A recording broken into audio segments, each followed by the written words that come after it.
Ang ganda talaga niya mga quiz, no? So, naalala ko dito yung unang pair ni D-Wade pero sa ibang brand yun. Yun yung Okay mga quiz, kung dun sa last na video natin, nakita nyo yung mga paano natin sila pinadeliver. Ngayon, gagawa tayo ng mabilis na unboxing lang para dito sa pair na to. Ito yung All City 12 na white and black yung colorway. So, hindi ko alam yung specific tawag dun sa colorway pero ilalagay ko na lang siya. So, bali, ito yung box niya.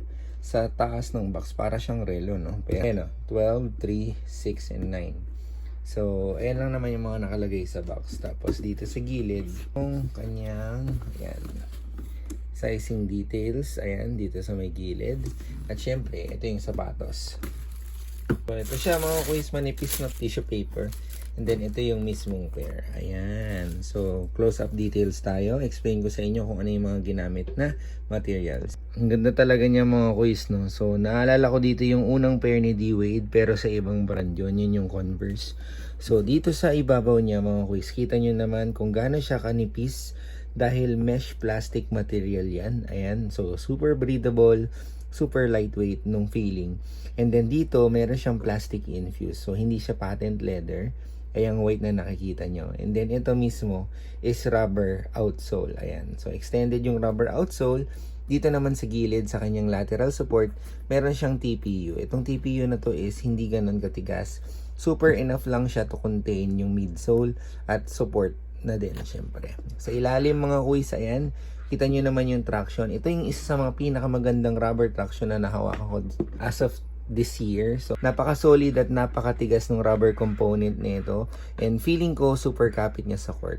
Tapos itong red na yan mga quiz, isa siyang plastic plate na nandito sa may kanyang gitna. Okay? So, yan yung magiging impact support nyo kapag tumatalon kayo. So, sa ibabaw niya, yun nga, sabi ko, mesh material to. Dito naman sa part na to mga quiz, ayan, yung parang logo ng leaning na may pagka-holographic effect, no?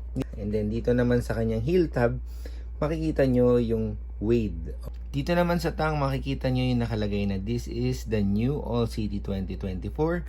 At sa kabila naman yung signature ni Dwyane Wade. Dito naman sa gilid, ayan, meron siyang etiketa dyan. Siyempre, hindi natin kakalimutan pansinin yung kanyang Way of Wade logo dito sa kanyang lateral side. So, magkabilaan yan mga quiz. So, shoutout nga pala ulit kay Quiz Richard na bumili nito sa atin and tagal spin na siya. Sadly, hindi ko ma-offer sa kanya, bumagsak yung presyo nito ngayon. Mas mura mo siya mabibili ngayon kung bibili nyo sa akin or mag-order kayo.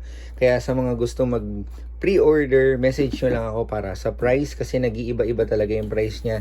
Message lang kayo at syempre huwag nyo kalimutan mag-subscribe dito sa channel na to for more unboxing like this.